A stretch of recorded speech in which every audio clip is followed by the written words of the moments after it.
Oi, gente, muito bom dia para você que me acompanha aqui na programação do jornalismo do NC News, canal 10.2. Seja sempre muito bem-vindo.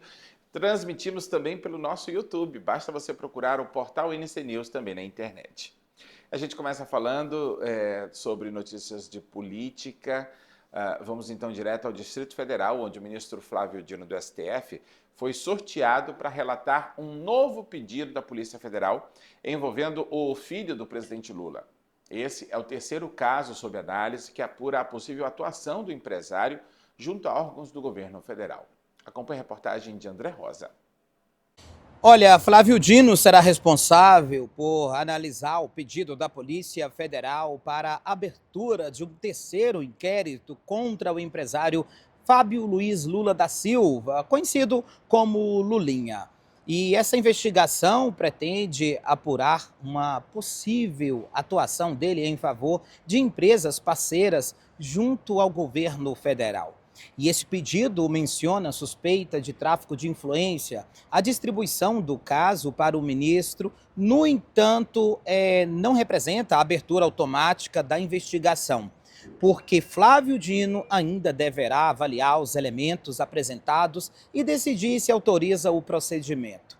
Na semana passada, o ministro André Mendonça já havia autorizado a instauração de outros dois inquéritos. Um deles apura possíveis interferências em negociações relacionadas à autorização para comercialização de produtos à base de cannabis medicinal no Ministério da Saúde.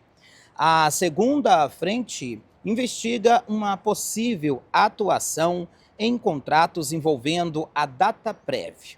Bom, agora caberá a Flávio Dino decidir se existem fundamentos para a abertura deste terceiro procedimento, ali apropriando as apurações que envolve também ali as apurações que envolvem o filho do presidente Lula.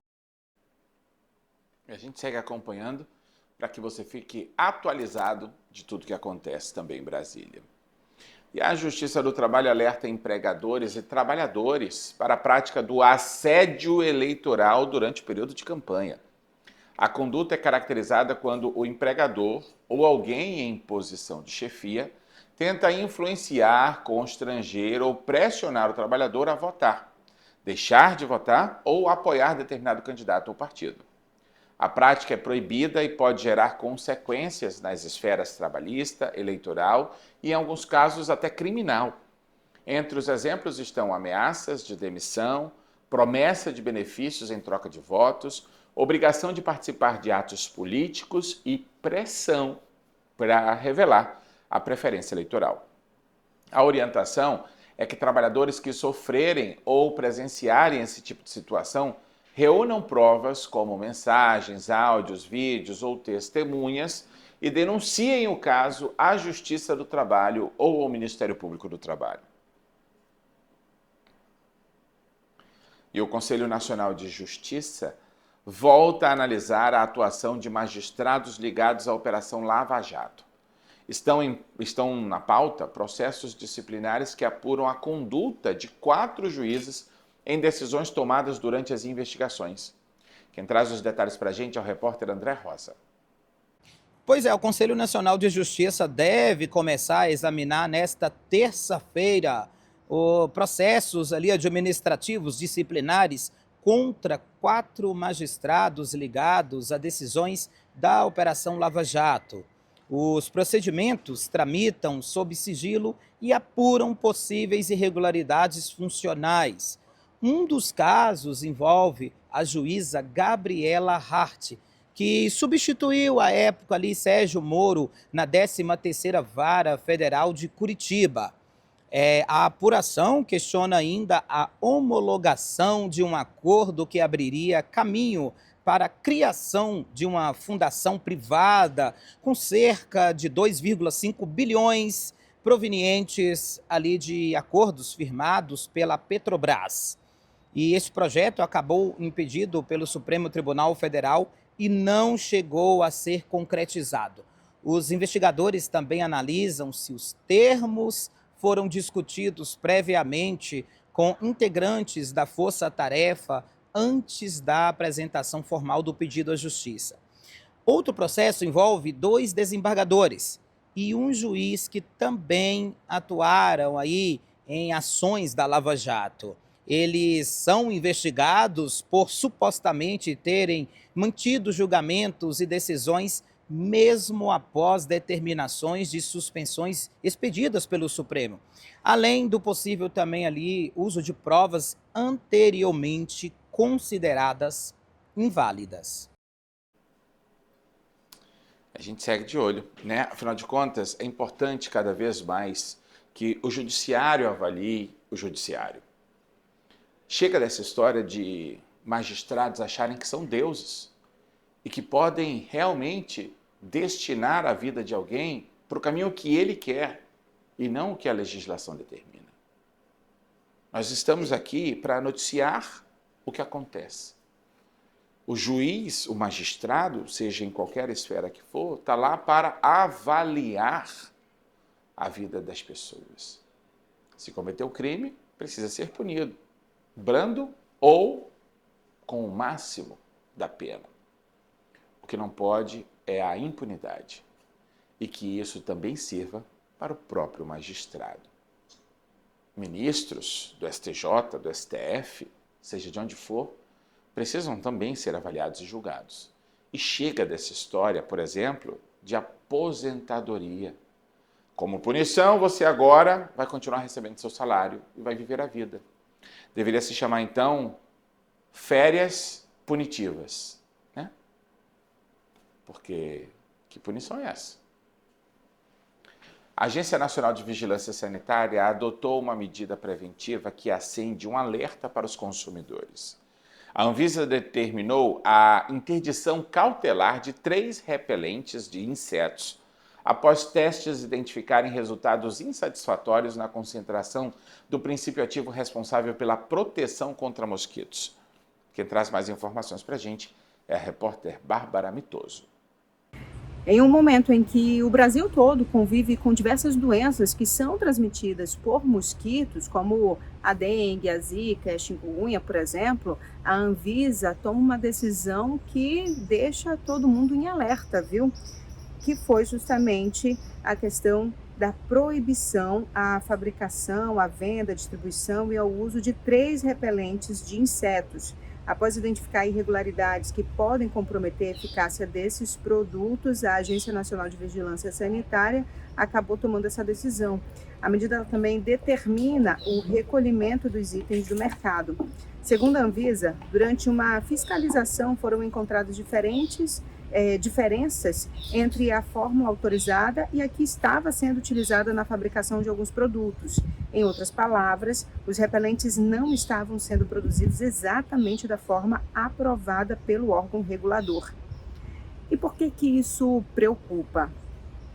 Porque um repelente só oferece proteção quando possui a composição correta e a concentração adequada dos princípios ativos. Qualquer alteração pode reduzir a eficiência do produto e deixar o consumidor mais exposto a picadas de mosquito, além de toda a parte química. Em estados como o Amazonas, essa preocupação é ainda maior. A região convive com doenças como dengue, chikungunya, zika, febre amarela e também a malária, que continua sendo um importante problema de saúde pública em várias áreas do estado. Por isso, utilizar um repelente registrado e dentro dos padrões exigidos pela Anvisa é uma medida importante de proteção, principalmente para crianças, gestantes e pessoas que vivem ou circulam em área de maior risco. A orientação da agência é que quem tiver aí algum dos produtos atingidos interrompa o uso e procure o fabricante ou o local onde fez a compra para obter informações sobre a devolução ou a substituição. É importante destacar que a decisão não significa que todos os repelentes disponíveis no mercado apresentam problemas. A medida atinge apenas os produtos e lotes identificados durante a fiscalização. Os demais repelentes registrados na Anvisa continuam autorizados e podem ser utilizados normalmente. Especialistas também lembram que o repelente deve fazer parte de um conjunto de medidas de prevenção. Eliminar água parada, instalar telas em portas e também janelas, usar roupas que cubram braços e pernas em áreas de risco e manter os quintais limpos continuam sendo atitudes fundamentais para reduzir a proliferação do mosquito. A decisão da Anvisa reforça um outro ponto muito importante, viu? Além de fiscalizar medicamentos e alimentos, o órgão também acompanha a qualidade de produtos que fazem parte do nosso dia a dia. Esse controle, ele é essencial, porque quando se trata de prevenção de doenças, um produto que não funciona como deveria pode transmitir uma falsa sensação de segurança e aumentar o risco de exposição da população.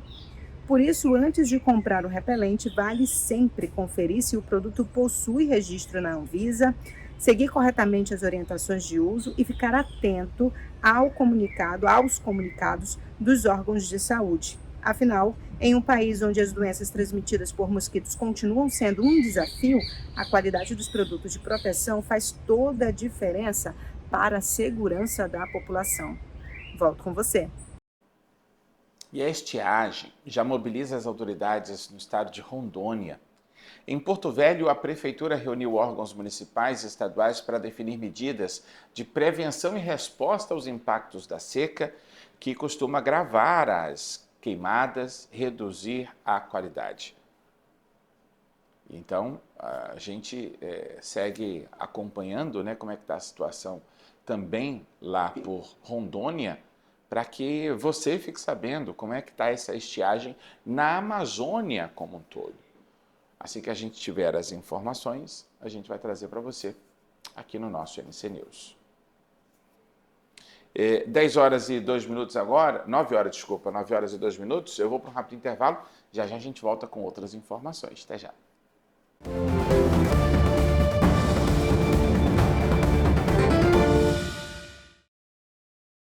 O agronegócio brasileiro não apenas impacta o país. Essa força que vem do campo alimenta o mundo. A cada safra recorde movimenta a tecnologia humana, as oportunidades do povo que tem na terra suor, sustento e a forma de vida. O campo é nosso, é a nossa força que tem vida e história.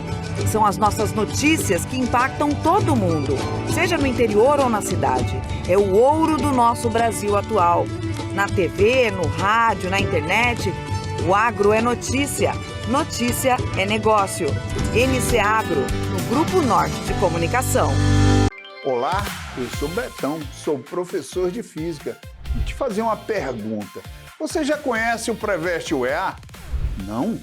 É o cursinho online da Universidade do Amazonas, para quem quer se preparar para as provas do vestibular e também para se preparar para o SIS. E você pode assistir pelo aplicativo do Preveste, pelo YouTube ou pela TV NC News. Vem estudar com a gente! Vambora!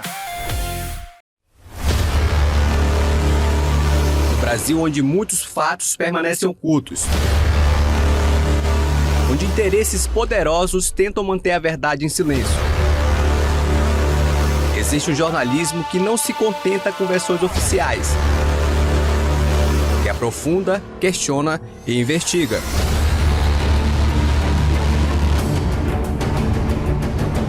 Denúncias ignoradas, suspeitas que se repetem. O Norte Investigação ele vai além da superfície. Ele apura documentos, cruza dados, revela conexões e dá voz a quem nunca foi ouvido. São reportagens exclusivas, investigações profundas, um compromisso firme com o interesse público e com a verdade. Norte Investigação, dedicado a revelar fatos que impactam a vida dos brasileiros. Quando a notícia exige coragem, o Norte Investigação responde.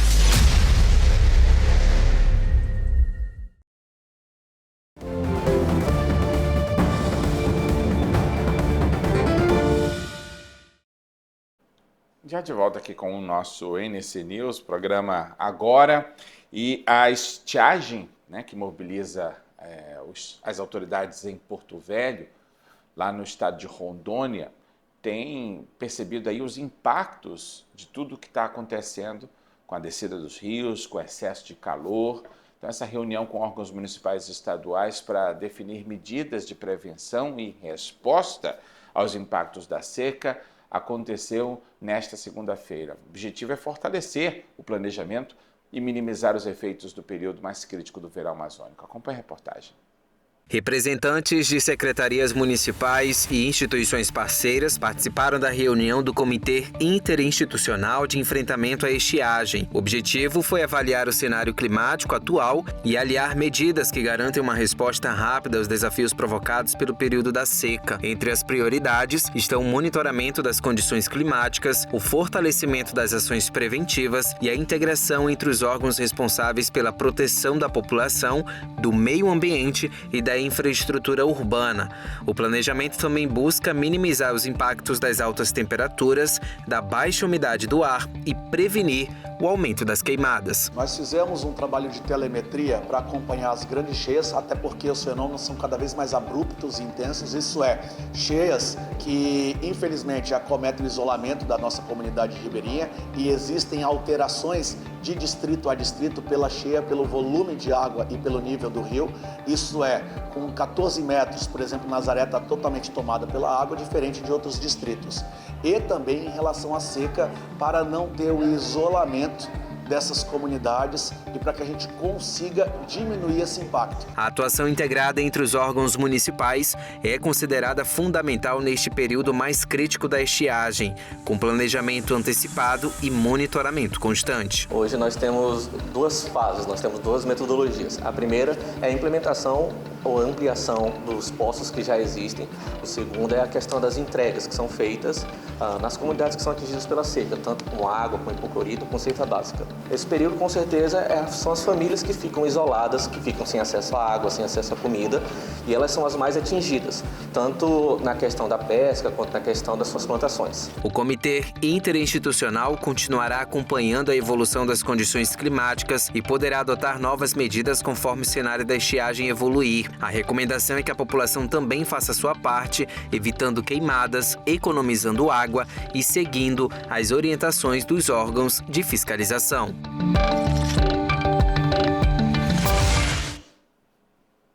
Então a gente segue acompanhando o que acontece lá e o que acontece no Amazonas também, né? E olha, agosto já começa com números preocupantes no trânsito de Manaus. No primeiro fim de semana do mês, a capital registrou 134 atendimentos hospitalares por acidentes, com mais de 58% das vítimas em motocicletas e 4 mortes confirmadas. A nossa repórter Bárbara Mitoso é quem traz mais informações. Olha, o mês de agosto já começou com um alerta, principalmente para o trânsito de Manaus. Isso porque somente no primeiro fim de semana do mês, a Rede Estadual de Saúde registrou 134 atendimentos de vítimas de acidentes de trânsito. E embora o número seja menor que o registrado no primeiro fim de semana de julho, quando foram 191 atendimentos, um dado continua chamando bastante atenção, viu? Os motociclistas seguem sendo as principais vítimas, respondendo por quase 60% das ocorrências.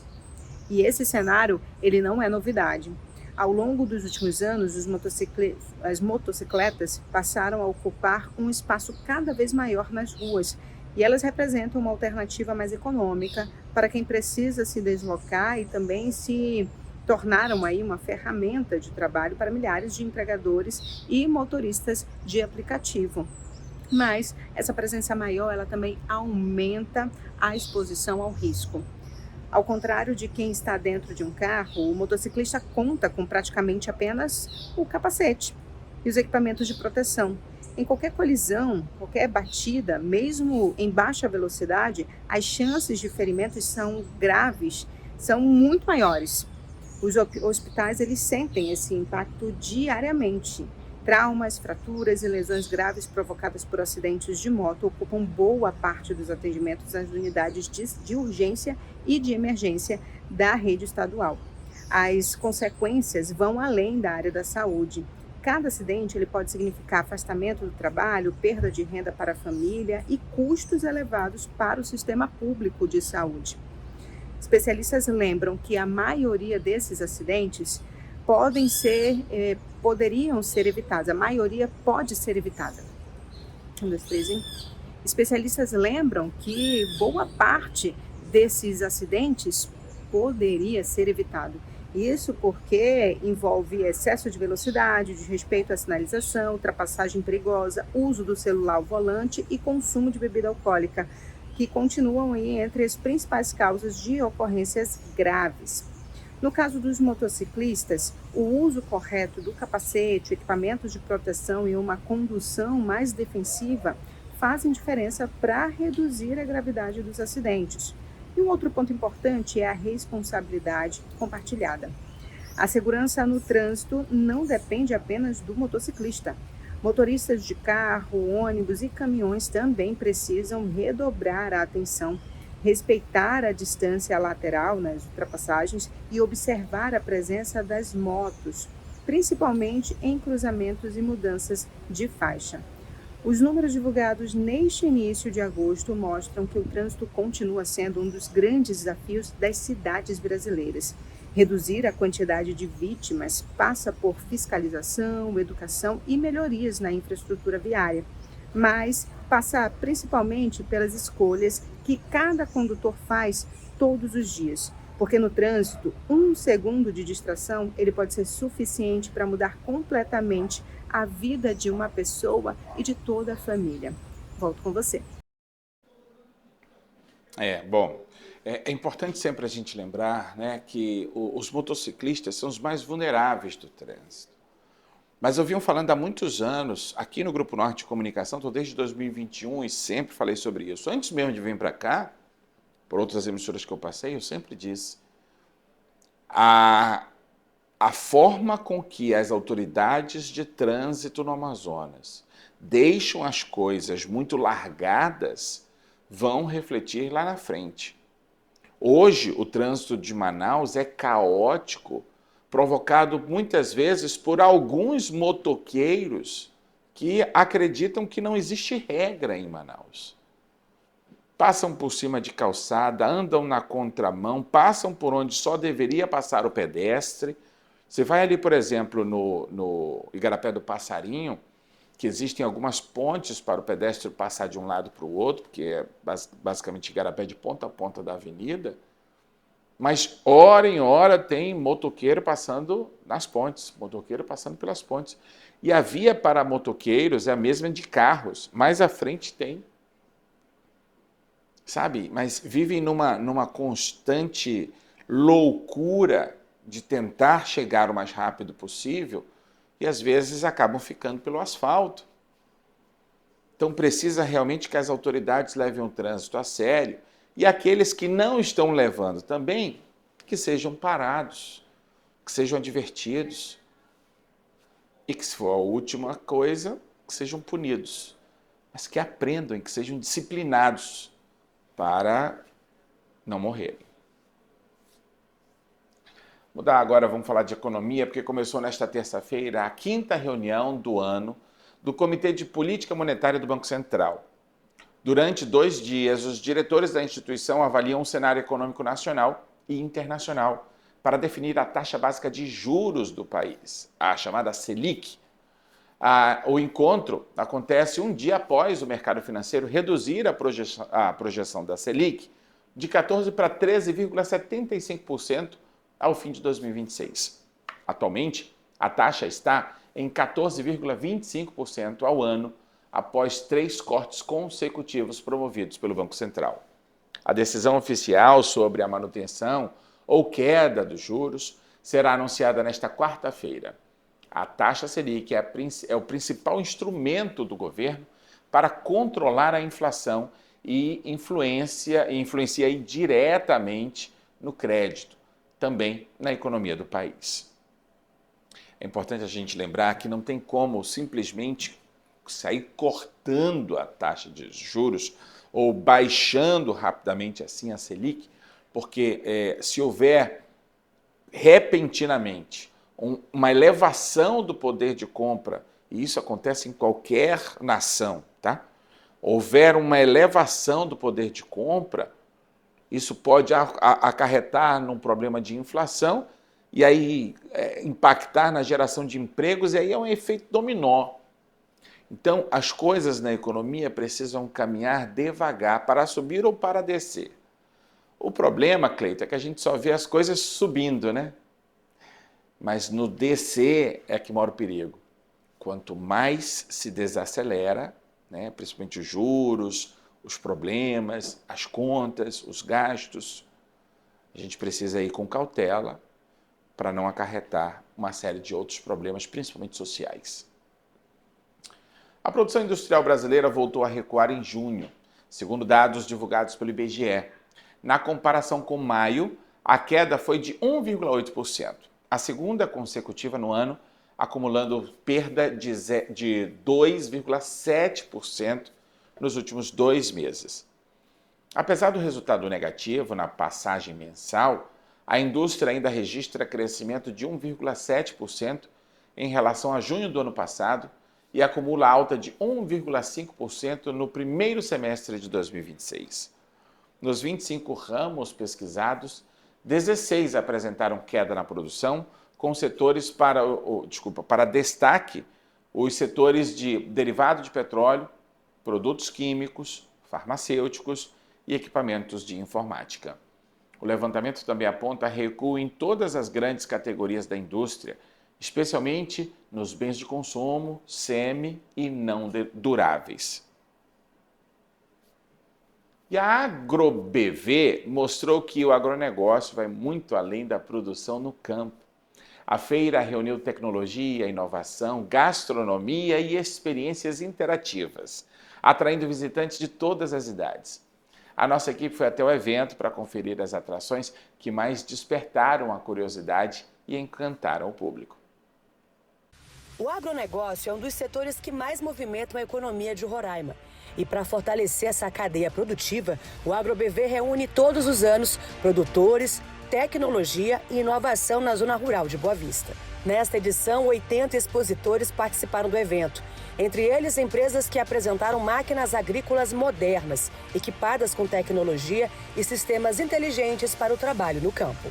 E claro que aqui também tem grandes negócios. Essa empresa, por exemplo, está apresentando colheitadeiras de última geração. Inclusive, Igor, é importante falar que são produtos de alta qualidade, né? Isso aí, Ellen. Hoje nós temos uma colheitadeira que nós trouxemos aqui para a AgroBV. É um modelo, uma 7260, que tem uma capacidade que pode suportar 40 pés de plataforma, uma colheitadeira alta tecnológica.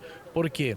Essa colheitadeira aqui, o produtor pode ver na palma da sua mão com o smartphone a produtividade dela a cada dia, que ela pode estar colhendo e gerando a mapa de produtividade para o seu produtor, aonde que ele pode estar fora, tanto do país, dentro da cidade, ela vai estar mostrando para ele o que essa máquina está fazendo em tempo real. Isso é uma tecnologia importante. O campo experimental do AgroBV ocupa 22 hectares. São 5 hectares de soja, 12 de milho, além de áreas como girassol, sorgo, batata, capim e outras culturas que ajudam a fortalecer a produção rural. A Fazendinha Kids também conquistou o público. O espaço reúne animais e um tanque com peixes, proporcionando às crianças uma experiência de contato com a vida no campo. Entre tantas atrações, quem roubou a cena foi o robô humanoide Fred. Ele conversa, responde perguntas e até arrisca alguns passos de dança. É na sola da bota, é na palma da mão, é na sola da bota. Bom, o Fred, ele foi a nossa última inovação que trouxemos aqui para nossa empresa. Ele que está rodando o Brasil todo, é o primeiro robô humanoide com uma IA integrada, como vocês podem ver aí na entrevista. Ele consegue ter todo o entendimento do ambiente que ele está, falar sobre produtos, sobre serviços, atender o pessoal. Então está sendo um sucesso aqui na AgroBV. E aqui na AgroBV tem a participação até do robô. É isso mesmo, ele foi convidado. A gente vai conversar com ele. Fred, o que tá achando do evento? Pode mandar ver, parceiro. O robô mais carismático da AgroBV 2026 já tá pronto e com o processador a 1000 por hora. Bora mostrar para esse pessoal que tecnologia no campo é o jogo do momento. Na praça de alimentação, uma versão diferente de um clássico. O milho gourmet ganhou recheios como bacon, calabresa, pimenta e outros sabores que fizeram sucesso entre os visitantes. É de grande importância esse evento para a gente, né? Que é uma renda a mais ao empreendedor e é uma grande oportunidade para a agricultura familiar. Que nós moramos no interior, né? E temos aqui as nossas barracas, né? Onde é cedida para as cooperativas, a associação. Hoje eu estou representando a Cop Nova, que é a nossa cooperativa lá do PA Nova Amazônia 1, né? Que deu essa oportunidade da vaga para o Milho do Norte, em nome do meu pai, Francisco Moreira, e Aldete da Silva, né? E aqui a gente está trabalhando direto. Tecnologia, inovação, gastronomia e oportunidades de negócios. Assim foi o AgroBV 2026, mostrando a força do agronegócio e o potencial da produção rural de Boa Vista. Essa sexta edição do AgroBV 2026 foi um sucesso. Tá? As expectativas foram superadas tanto em presença de público quanto em geração de negócios e prospecção de negócios também para o futuro. Né? O público compareceu, né? Agricultores, mais de 80 empresas expositoras de máquinas, de implementos, de muita tecnologia e excelentes negócios realizados aqui através do sistema financeiro que também se fez presente com linhas de crédito especiais para o evento, né? Taxas de juros reduzidas, né? O que motivou a realização de vários negócios aqui dentro. Muito bom, hein? Muito bom. Agora, os trabalhos legislativos foram retomados na Câmara Municipal de Manaus, só que a primeira sessão do segundo semestre foi marcada pela falta de quórum para votação. A ausência de vereadores obrigou à interrupção temporária dos trabalhos e provocou críticas entre os próprios parlamentares sobre a frequência e a participação nas sessões. Quem traz mais informações é Bárbara Mitoso. Pois é, a primeira sessão da Câmara Municipal de Manaus após o recesso parlamentar foi marcado por uma sessão esvaziada. Mesmo com a retomada oficial aí das atividades legislativas, diversos vereadores não compareceram à sessão desta segunda-feira e parte das ausências foi registrada como justificada pela Casa. O episódio chamou bastante atenção porque marca justamente o início de um semestre importante para o Legislativo em um ano de eleições gerais. O retorno do recesso costuma ser o momento em que os parlamentares retomam a votação de projetos, discutem prioridades para os próximos meses e reforçam a fiscalização sobre as ações da Prefeitura. Por isso, a expectativa normalmente é de uma sessão com ampla participação dos vereadores. A baixa presença acabou gerando questionamentos sobre o funcionamento da Câmara e o compromisso com os trabalhos legislativos. É importante lembrar que o recesso parlamentar não significa férias completas, viu? Durante esse período, as sessões ordinárias elas ficam suspensas, mas os serviços administrativos eles continuam funcionando. Os vereadores podem manter atividades nos gabinetes, atendimentos à população e agendas extras. Mesmo assim, a retomada das sessões é considerada um momento importante, porque é no plenário que acontecem os debates políticos, a votação de projeto de lei, a análise de requerimentos e a fiscalização das ações do Executivo. Em um ano eleitoral, esse papel ele ganha ainda mais relevância. Muitas propostas que impactam diretamente a população dependem da análise dos vereadores antes do encerramento da legislatura, além das discussões sobre orçamento, mobilidade urbana, saúde, educação e infraestrutura. Outro aspecto que chama a atenção é a transparência. Hoje, os cidadãos conseguem acompanhar a frequência dos parlamentares por meio dos canais oficiais da Câmara, o que amplia o controle social sobre a atuação dos representantes eleitos. Mais do que discutir quem esteve presente ou ausente, o episódio ele reacende um debate importante sobre o papel legislativo mesmo. Os vereadores são responsáveis não apenas por criar leis, mas também por fiscalizar os gastos públicos, acompanhar contratos, cobrar soluções para os problemas da cidade e representar os interesses da população. Por isso, a presença nas sessões é apenas uma parte desse trabalho, mas é uma parte essencial, porque é justamente no plenário que muitas decisões que afetam a vida dos manauaras são debatidas e votadas. A expectativa agora é que, com a retomada dos trabalhos, a Câmara volte ao ritmo normal de votações e discussões, especialmente em um semestre que antecede as eleições e que promete debates importantes para a capital amazonense. Volto com você. Vou voltar a Brasília agora para falar de uma decisão que terá impacto direto na campanha eleitoral de 2026. O Tribunal Superior Eleitoral definiu as regras para a veiculação de propaganda política em carros por aplicativo, estabelecendo limites para essa forma de divulgação durante o período eleitoral. André Rosa é quem traz as informações. Bom, esta decisão estabelece que carros de aplicativo não podem exibir adesivos ou outros materiais de campanha enquanto estiverem sendo utilizados no transporte remunerado de passageiros.